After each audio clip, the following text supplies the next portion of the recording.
all of a sudden I heard this, "In hell!"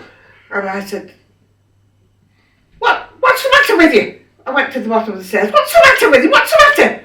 He says, "I've tied me trainers," he said. His grit, determination, and as I've said before, bloody mindedness, he did it. He did it. And for that I can only say, well done, lad. Well done. And I admire his guts, and I admire his determination, and I admire the way he's tackled it. But he's got a footballer's mentality, you see. You don't give up. You keep going. And you keep mithering till you've done it. Pull it to pieces till you can find an answer to go through it. There's black and white in this world, but it's the shades of grey that take you forward.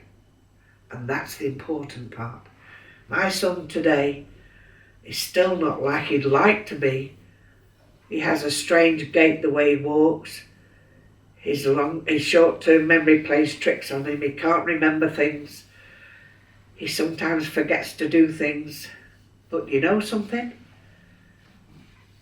He wrote to the DVLA and said to them, "Do you think I'll be able to drive again?" They said, "Well, the only way to do it is to book yourself a test." So I bought him some games and saw what his reactions were. And his reactions were fantastic. So we got him some lessons, and he put in for a test, and he had to go to the Disability Driving Centre in Telford. Cannock.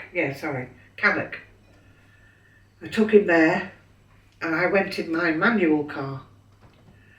And the examiner came out and said, "Oh, we've got you an automatic car." I had to do the test first. Oh yes, he had to do he had to do his written test first, and he got through that. And then the examiner said, "Well, we'd like you to do a road test now." He said, "We've got you an automatic car," and he went, "I don't want to drive an automatic car, I want an ordinary one." He said, "But you're disabled." He says, "I'm not." He said, "My arms." He said, "This one's a bit dodgy," he said, "but I can cope with the gears with this one." Anyway, he took him on a test, but he said, "Well, I can only use your mother's car," he said, "but I've got to ask her permission to use it. But she can sit in the back because she's the owner. Are you prepared to do that, Mrs. Preece?" I said, "Yes, certainly." Well, he took him to this different, it was like a... Headingley Town Football Club car park. Yeah, he took him to a car park first, but he had to take him on the road first, on the roads before he got him there. Took him on the car park, tested his reversing and all the different things you have to do, and then he took him on the way back, and the instructor said, "Turn right here, Scott." He said, "No, you don't." He said, "You have to go a bit further on before you turn right." And the instructor said, "Really?"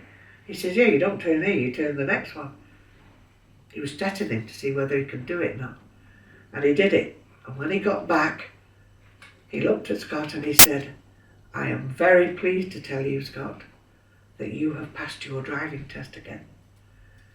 So he now drives, and not only does he drive, he went in for his advanced driving test, and he passed that too. Now to me, that's nothing more than short of a miracle. And he lives his life. He can't cook because he's got no feeling much in this left side, this right side. But my God, he does it. He does his best. And he does everything with the determination that he's going to do it. And I am more than proud of him. He can't do paperwork, he doesn't retain information very well, but he tries. The only thing that my concern is now, because I'm an old lady now, what's going to happen to him when I'm not here? But from knowing Scott, he will find someone or some organisation to help him to get through his life. But you know, he's not finished. he's still improving or trying to improve himself, and he will do, and he keeps his muscles as supple as he can, and he does as well as he can.